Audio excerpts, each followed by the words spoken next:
Hello and welcome.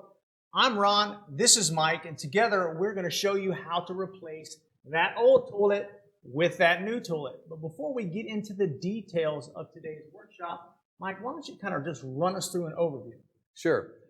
We're going to cover a lot today. We're going to talk about the different parts of a toilet. So we're going to run through that to make sure that you understand kind of what we're referencing as we have this discussion.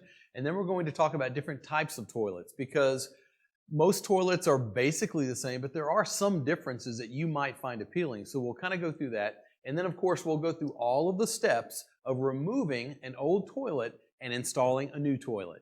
And for more information on this and many, many other do-it-yourself projects, visit homedepot.com. Look for do-it-yourself projects and ideas, tons of how-to videos and project guides on all sorts of projects. Yeah, real quick, if you've never been to that part of our website, it's right at the top. There's a bunch of different links to different portions of the website, but it's a header at the top that actually says DIY projects and ideas. It is filled with a ton of DIY information, so check that out when you get a chance. Now, as far as the parts of the toilet, let's start at the top, the tank. You'll see one here. Now, obviously, when this toilet is being used, these two pieces are put together, but we've got them separate so we can talk about this. But the tank is the part at the top where the water is gathered and held before you flush the toilet.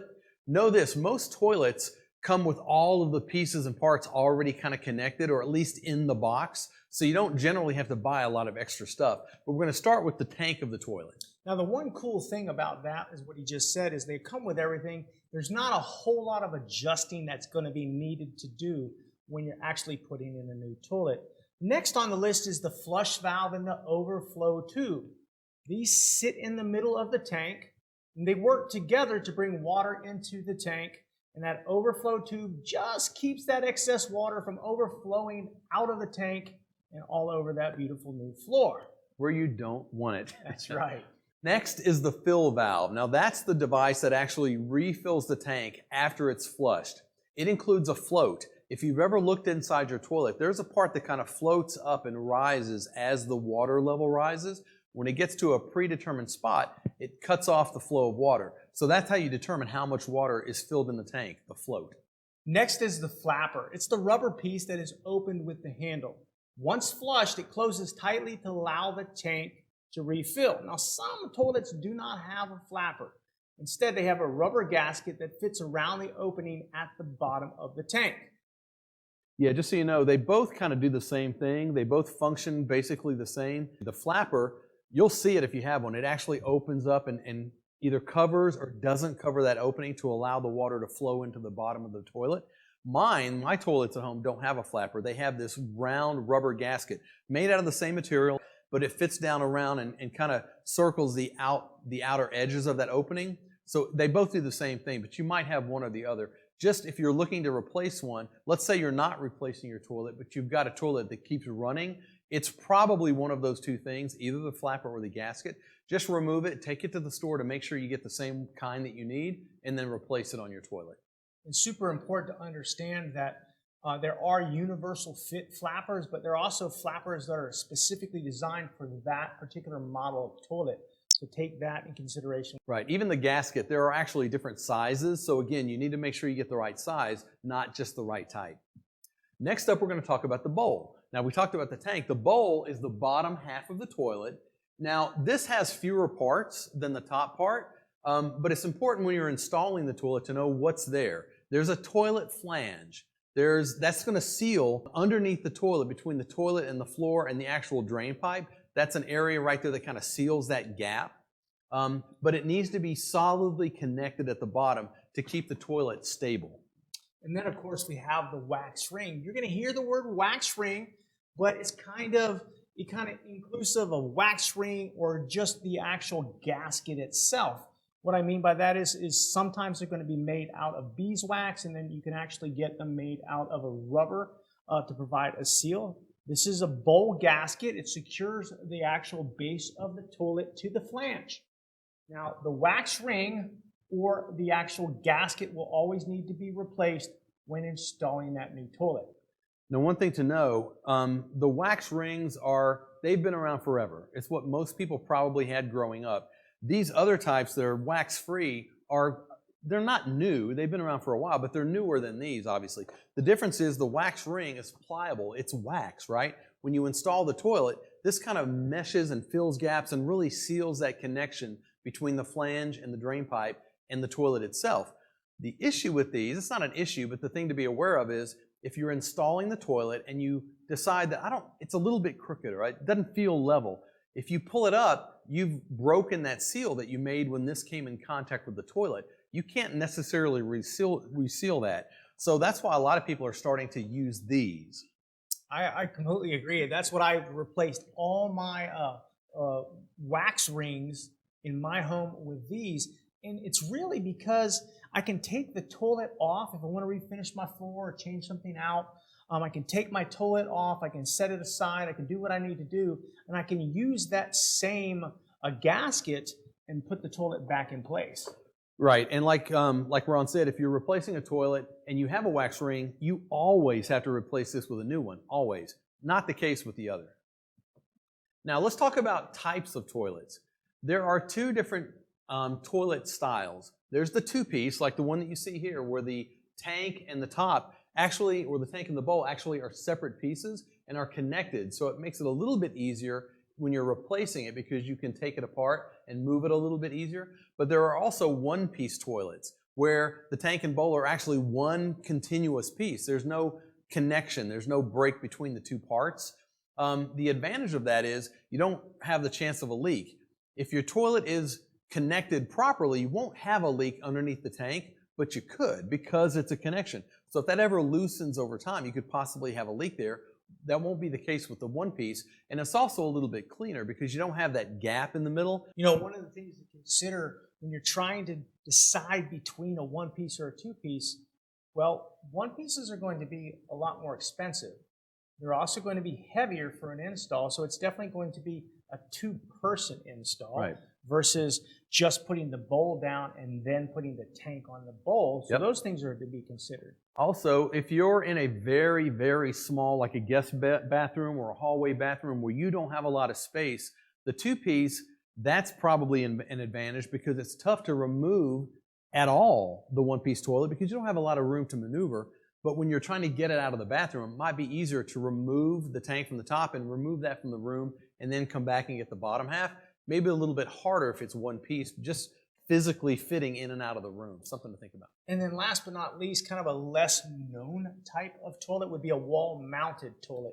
Now these definitely can be more expensive, mainly to install, Mike, and that's because you kind of got special needs when it comes to the installation because you want to have a reinforced wall. So what that means is inside the wall, the typical stud itself is probably not going to be sturdy enough to handle the weight of that kind of toilet. Right.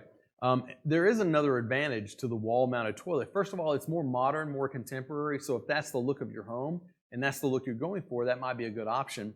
But like Ron said, you absolutely have to make sure that it's connected well within the wall because it's got to support the weight of whoever happens to be using it. But there is an advantage in that it's easier to clean around that toilet. If you've got a toilet, a traditional toilet that sits on the floor, sometimes getting around it to clean is a little bit hard. You've got to bend over and reach.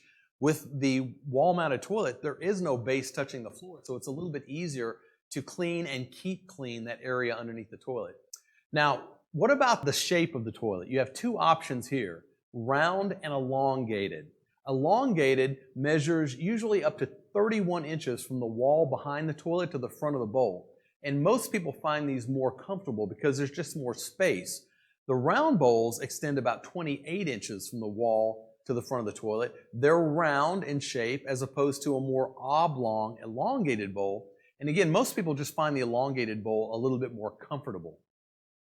So elongated toilets, like Mike said, they're going to provide greater comfort when seated. Now round bowls require a lot less space and they're good for small bathrooms. In fact, they're often called space saver toilets, and I have one in my half bath at home myself, where I have the elongated toilets in the other bathrooms, full baths in my house. So in addition to that, we talk about the height of the toilet. Real kind of important to know that the standard height of a toilet is between 15 and 16 inches from the top of the seat to the floor. Then there's comfort height, or what we like to call chair height toilets. They're going to range from about 17 to 19 inches from the top of the seat to the floor. And they're really good, if you're having any kind of mobility issues or if you are a really tall person. Now, Mike, one more thing that customers need to consider before purchasing that toilet is going to be the rough-in distance. What is rough-in distance really mean?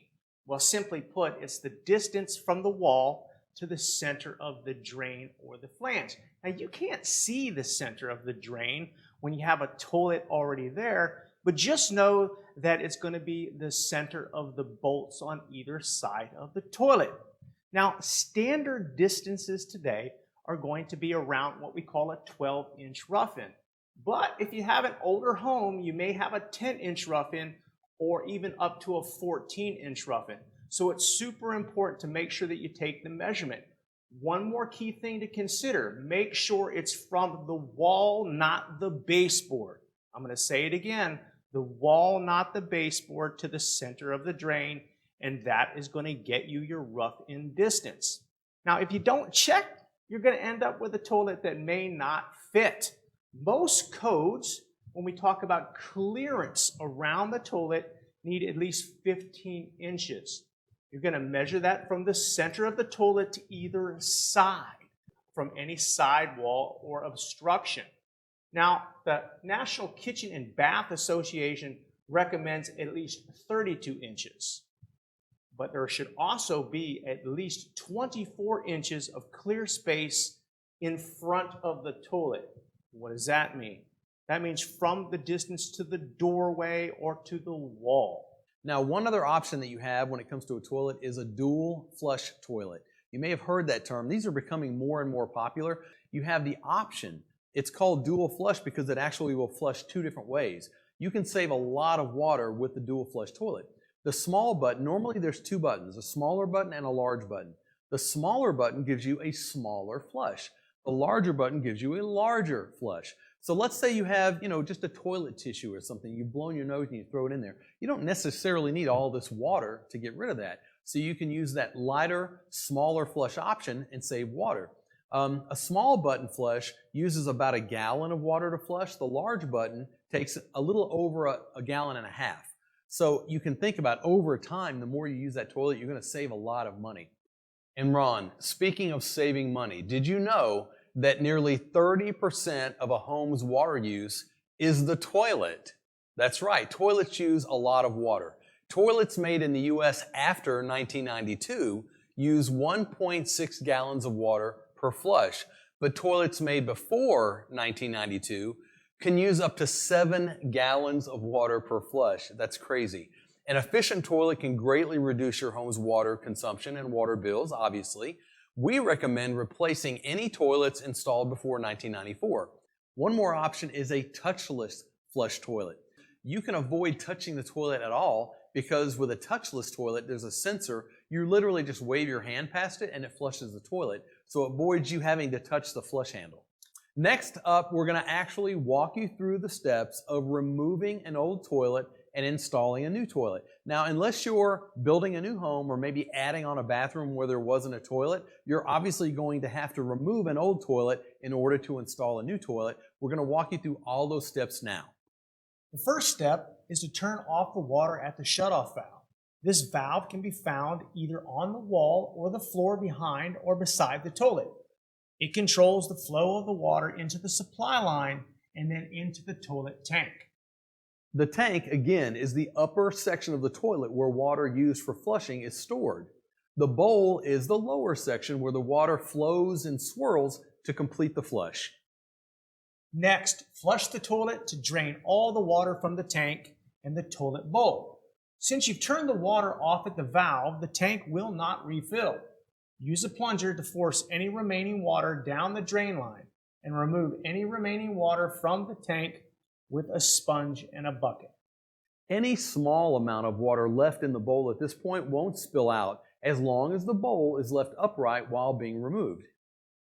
Disconnect the supply line with an adjustable wrench.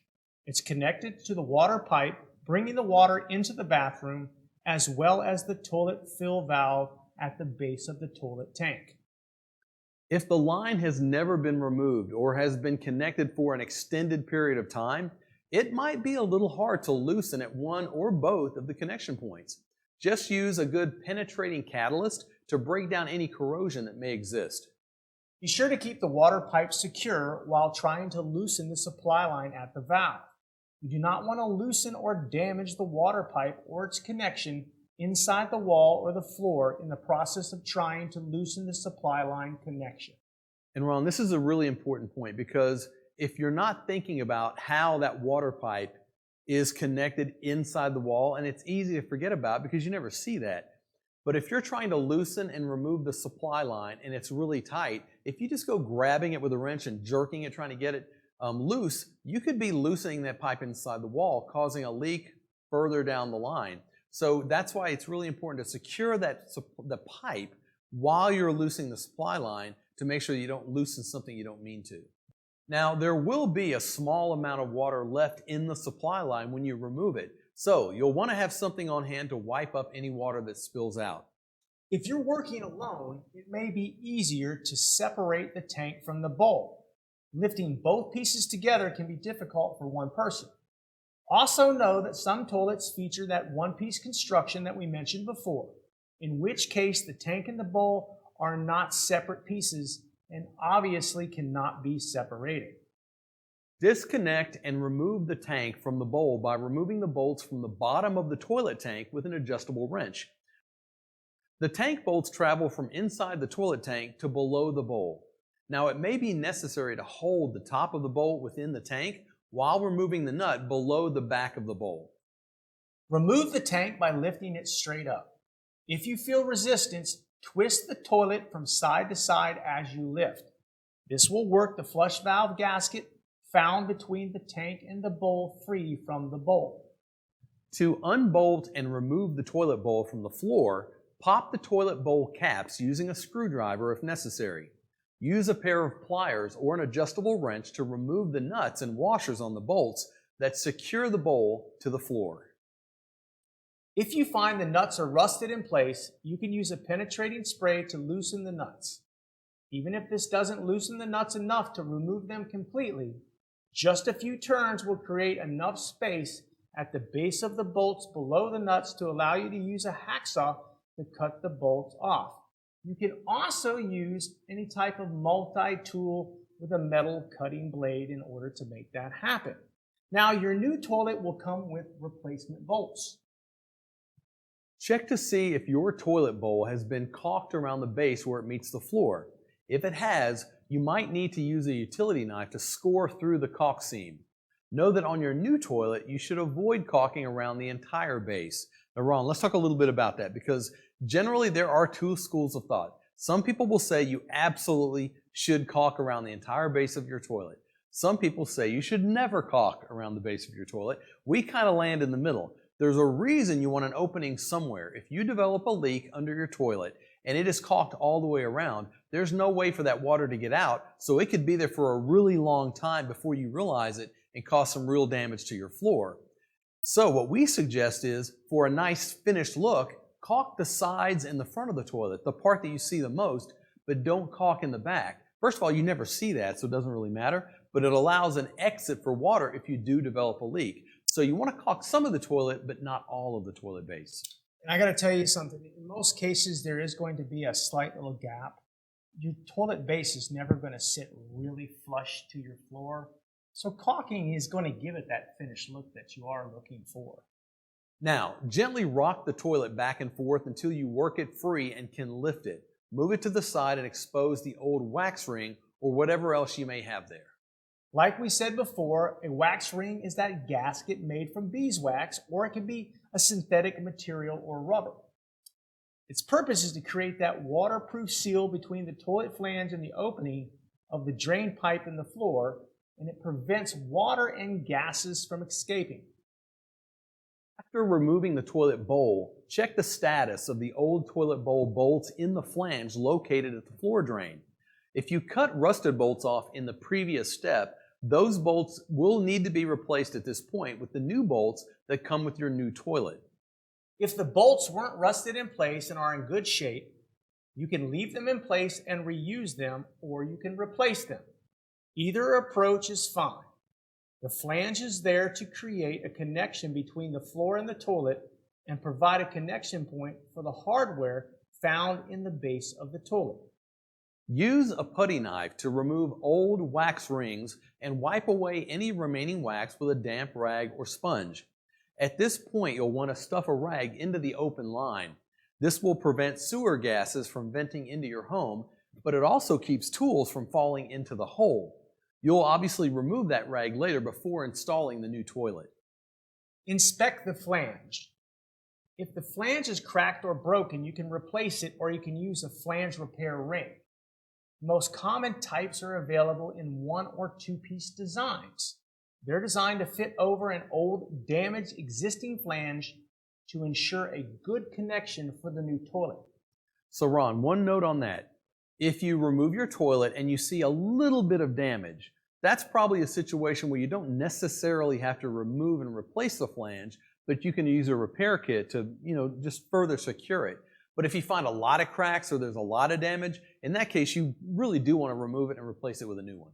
Now again, based on the severity of your damage, if you're going to replace it, just snap a picture of the flange and show it to one of our plumbing associates for advice on which approach maybe is right for you or which one is the best fit for your toilet. The funny thing is there are different approaches. This is a fix-it ring. You can get these. It attaches to the old. Okay, it attaches to the old. Maybe you guys can check that out.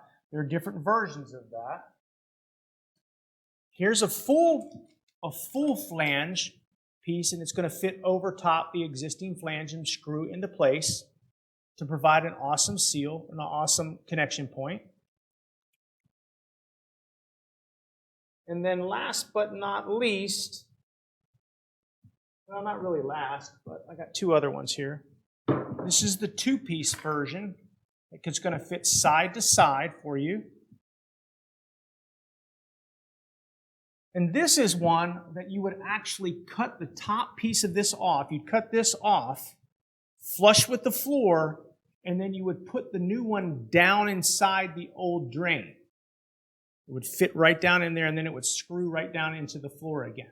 So there's just to be clear, lots of different options. You're not suggesting cut this off. You're saying cut off the old flange and replace it with this entire piece. That's correct. Right. Just want to make sure that's That is correct. Now, after placing the new bolts in the flange and removing the rag from the drain pipe, you're ready to install the new toilet. You have 2 options for placing the new wax ring if you're utilizing it. You can rest the new toilet bowl on its side on a padded surface to protect both the floor and the toilet, and attach the replacement wax seal to the bottom of the bowl. The benefit here is that you can be sure that the ring is in proper position when placing the toilet over the flange. However, the more popular option is to place the wax ring in position on the flange on the floor before you lower the toilet bowl into place. Just be aware that the thickness of your floor will dictate the thickness of the wax ring needed. And Ron, just to make sure that everyone's clear, we're talking about 2 options of doing the same thing. The wax ring is that thing that we talked about earlier between the toilet and the flange. The problem for some people with placing it in the floor is they can't really see it, especially if they're doing it by themselves when they place the toilet over it. So it's sometimes, maybe difficult to get that in the right position. The idea is turn the toilet on its side, put the wax ring on the toilet before you do that. But like you have mentioned, sometimes it falls off. So there's pros and cons to both, but just so you're clear, both are fine. Just some people prefer one or the other. Absolutely. Now, for instance, if you have thick tile and it's been added to your bathroom since the original toilet was installed, a thicker wax ring may be required. Now, make sure that you've removed that rag that you placed in the drain pipe. Now you can place the toilet bowl onto the flange, aligning the bolt holes in the base of the bowl with the bolts in the flange. Now, if it helps, you want to go ahead and grab the bowl by the inside rim instead of the outer edges. This is going to give you a better grip and more control as you lower it. Then press down to set the seal. Be really careful not to move or tilt the toilet after setting the wax seal on the flange because you could break the seal, which will result in a future leak. And real quick, what we're talking about, I'll just show you here. As you can see on the side of this toilet, it's a pretty smooth surface and there's really no edge there. You can pick it up from the outside. It's just a little bit harder, especially, again, if you're doing it by yourself. But as you know, if you've ever looked in your toilet, there is a rim here, and there's just more to hold on to, so it's easier to pick it up from the inside. Now, to secure the toilet, place a washer and nut on each toilet bowl bolt and evenly tighten the nuts onto the bolts. Be sure and alternate from one side of the toilet to the other as you tighten the nuts a little bit at a time. This keeps the pressure even on both sides and prevents loosening of the seal of the wax ring. Also, be careful not to over-tighten the nuts and crack the porcelain bowl. And this is really, really important. If you're doing it by yourself, again, we keep going back to that, you might be tempted to do one side and then transition to the other side. You don't want to do that because you want to make sure that the toilet is sealed on that wax ring as it gets tightened down. So if you do it on one side, it might loosen or undo the seal on one side or the other if you do one side at a time. So that's why it's important. In a perfect world, you would do both at the same time, but that's hard to do. So you just want to alternate back and forth, tightening the bolts so the toilet is lowering on both sides at about the same rate. Even pressure. If the bolts extend too far over the top of the washers and nuts, cut off the excess with a hacksaw. Know that some newer models of toilets have taller bolt caps, which prevents the need to shorten the bolts. You know what's so really good about the hacksaw? We talked about that a little earlier when we're moving. Sometimes you might actually have to cut that old stuff off. So those mini hacksaws are really, really good to have in your toolkit. Now you're ready to attach the tank to the toilet bowl. If it's not already attached, install the tank to the bowl gasket on the base of the flush valve and insert the tank bolts and washers from inside the tank. So just to be clear, we've talked about a couple of different kinds of gaskets. There is a connection point where the toilet meets the floor, but there's also a connection point where the tank meets the bowl. On a lot of toilets, that gasket that's needed is already attached. Sometimes it's not. I think for the most cases, for new toilets, it's almost always attached. But there is a connection point there, so there needs to be a gasket to prevent leaks. Now, in addition to this, make sure that we understand this is on a two-piece toilet. Right. On a one-piece toilet, you're not even going to have to do this because the tank is already going to be attached. Yeah, there's no seal. It's not two parts. It's one solid toilet. Now, on this toilet, you can see that the gasket, again, came already attached to the tank. You didn't have to worry about that. Place the tank onto the bowl, aligning the shank of the bolts with the holes in the bowl.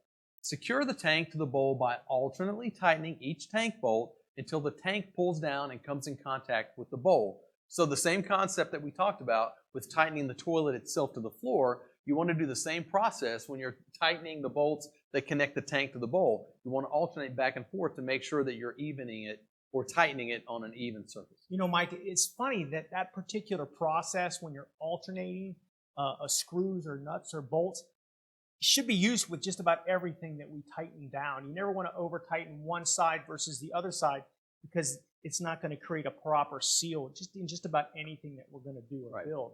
And I think customers sometimes want to know, well, how do I know if I'm over-tightening? How tight is too tight? Basically, you don't want to tighten it to where it's tough and then keep going.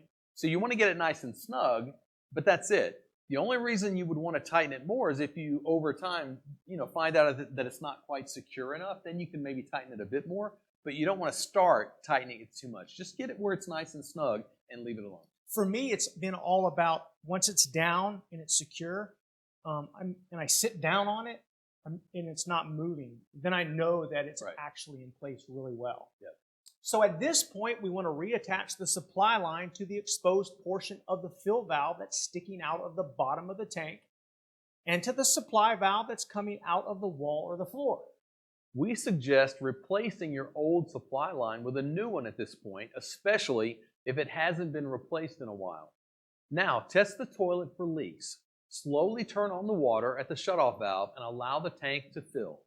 Flush the toilet and focus on the base of the toilet at the point in which the tank and the bowl meet.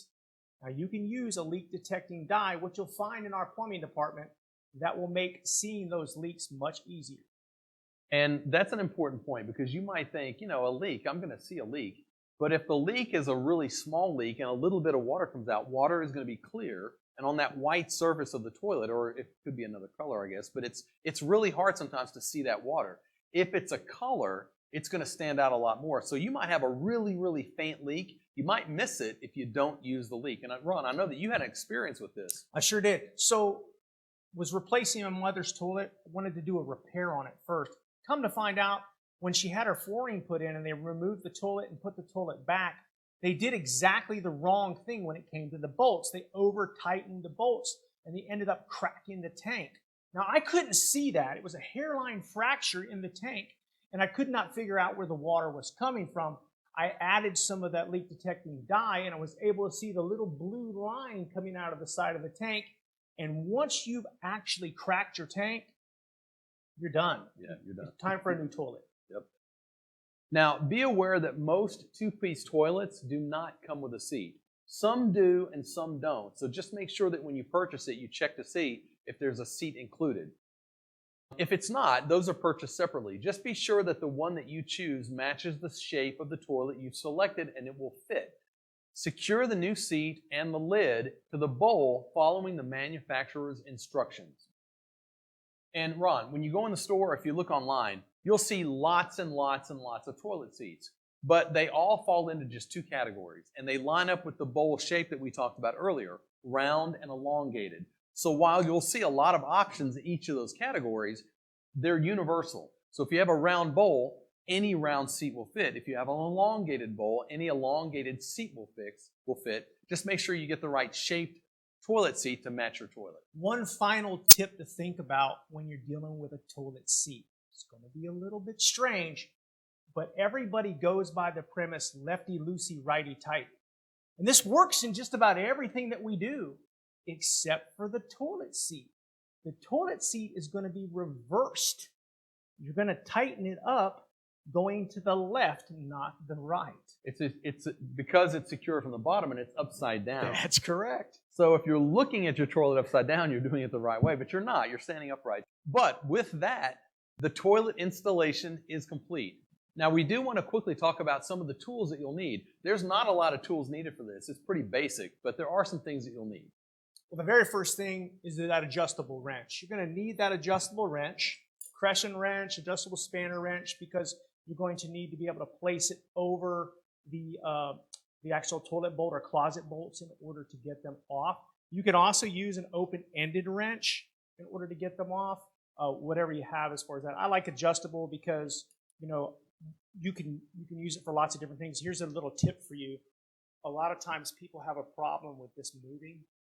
So when I set it in place, Mike, I take a little piece of duct tape and put it on the back so it won't roll. Oh, cool. When I'm trying to, take things off or tighten things down.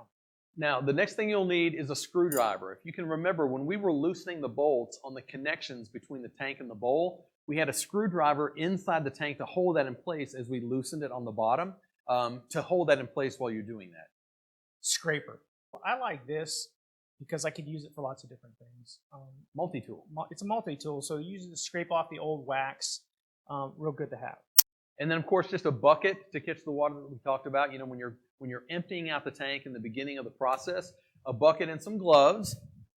Protect your hands. It's going to get a little messy down there, so you're definitely going to want some gloves. And then, of course, lifting the toilet can be hard. So you might want to have an extra set of hands to help you out. Not only is there a lot of lifting, and toilets can be a little bit heavy, and it's kind of awkward to bend over and pick these up. You can do it. This is absolutely something one person can do, but it's going to be a lot easier if you've got a second pair of hands, especially if you're in a smaller bathroom, like a guest bathroom or a hallway, like an entry hall bathroom, where you don't have a lot of room to maneuver. It might be nice to have somebody helping you get that out of there as you're replacing it.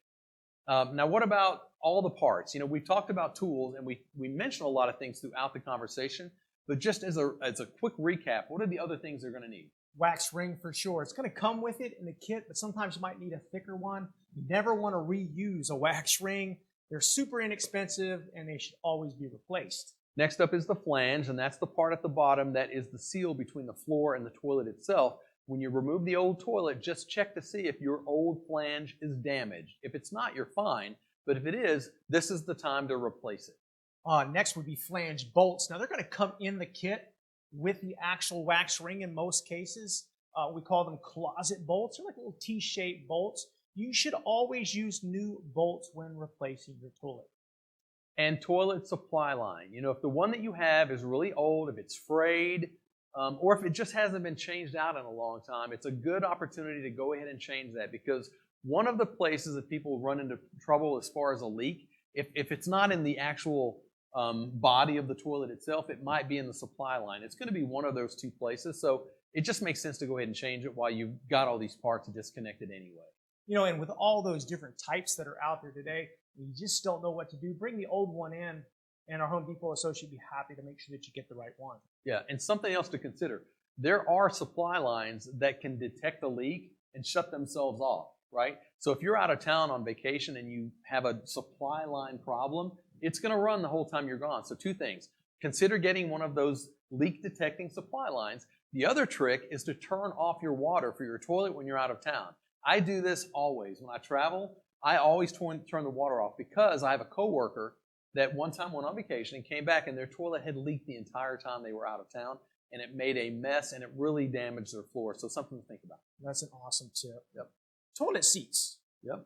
You know, some toilets don't include them whenever you buy the toilet, so just be aware. Make sure that you're reading the actual package. And just make sure you check, because a lot of people just assume that a toilet seat is part of the toilet. It physically isn't, but it might be included, it might not. So just make sure you check that.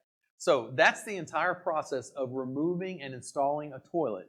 But what if your installation, Ron, does not go as smoothly as ours did? We didn't really run into a lot of problems in ours, but you might. So there are lots of things to consider. Murphy's always going to raise his ugly head in every project. There's one thing, after being in project after project for years, I've realized that you've always got to kind of expect the worst. You're hoping for the best. Hope but for the best. Expect the worst. So problem number one, what if the bolts can't be removed, right? Well, we've shown you the PB blaster, taking a little bit of lubricant on there, trying to break that corrosiveness down. It's a mixture of rust. It's a mixture of hard water. There's all kinds of things that cause that those bolts to kind of get locked down. Worst case scenario, we're going to want to go ahead and try to cut them down. Now, Mike, if you can't get the toilet up enough off the bottoms to give you some room to use that hacksaw or that multi-tool to cut that off, if you're not keeping the toilet, as a last resort, get yourself a little claw hammer, smash the toilet at the bottom. Just make sure that when you're removing that stuff, you've got gloves on, because porcelain can get really sharp, and make sure that none of that extra broken toilet falls down into the actual flange. And goggles. If you're breaking that toilet into pieces, you want to make sure that you have some goggles on. But just to make sure that you understand, we're talking about, at the bottom, the bolts that hold the toilet to the floor. Now, if those have never been moved, sometimes they just won't budge. So the first thing is to get them moving. That's where the PB blaster penetrating catalyst can come into play. It will loosen it a bit. But even if you get it loose and it's now moving, sometimes you can't get it all the way off. So that's what you're facing. If the bolt won't move at all, that PB blaster will help get it moving. If you can't get it all the way off, if you can just get it loose a bit in order to get the hacksaw underneath the bolt to cut it, then you're in good position. So, and like Ron said, the last resort is to bust that toilet around there, because you're probably not keeping it anyway, so it doesn't hurt to break it into parts. But another thing you want to check, depending on where you live, just leaving your old toilet out on the street, they may not pick that up. So you may want to check with your municipality or city, whoever picks up your trash, to make sure that that's okay. If they don't, you may want to break it up and have it in a bag or something anyway. That's a great point. Yep. You know, another thing, it's not necessarily a showstopper, but often happens, it's happened to me quite a few times, is sometimes I just forget to drain the water out of the toilet. Worst case scenario, I'm picking the toilet up, I'm taking it out to the garage or wherever I'm putting it, water gets kind of sloshed all over me. So just make sure that you take that sponge. Maybe you can get a little, what do you call those things? Like the little extractor. Yeah, we sell those little extractor things that you can actually suck the water out of it, if that's something that interests you. Yeah, and like we talked about, when you use a plunger to force that water down the drain to get most of it out of the bowl, and then use the bucket and sponge to get the water out of the tank, there's still going to be a little water left maybe in the bowl at the bottom. So if you keep the toilet upright, it won't come out because it's kind of caught in that trap at the bottom. But again, the more of the water you take out as you're removing it, the better off you'll be. So here's my favorite one. Failing to measure for your new supply line. Here's the deal. You're replacing the toilet, and you might have went from a space saver, right, to a chair height or a comfort height type toilet. And when you do that, guess what? The length of space from the toilet tank to the actual supply valve has changed. So you want to make sure that you have enough, because you're going to get to the very end, and then you're going to want to go to do that. And you're going to realize that it's not long enough, and you have to go get another one. Right. And it's important, because this is the last thing you'll do, and it's the last thing you want to forget about, because you've done this whole process. This is the last thing you're going to connect, and it doesn't reach. So just make sure that you measure that new distance before you buy a new supply line. Now also, the lid. This is something that you might not think about. When you're installing your new toilet, there's the lid on the top. It's not connected, right?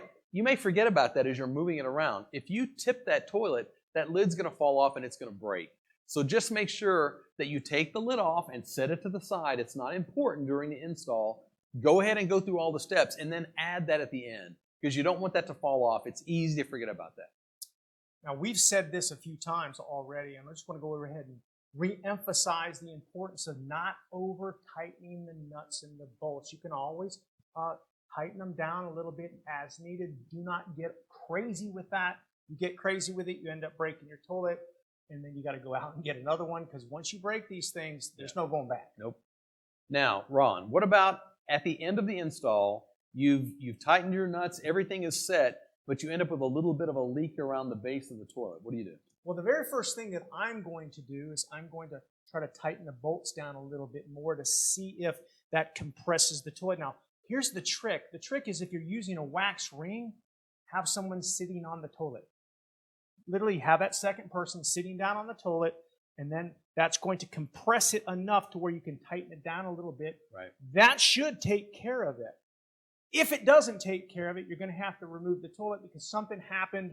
Maybe whenever you were putting it over the wax ring, it wasn't completely centered, and it did not get a proper seal. Right. So that's where that wax ring seal is so important. We talked about it a couple of times. Once the toilet makes contact and that seal is created, there are things that can break that seal. If you loosen, or if you tighten one side too much, you can loosen that a bit. So it's another reason why you want to go back and forth as you're tightening those bolts. But again, like Ron said, if you can't tighten it and eliminate that leak, you're going to have to remove the toilet and check, because there's something going on where that seal is underneath the toilet.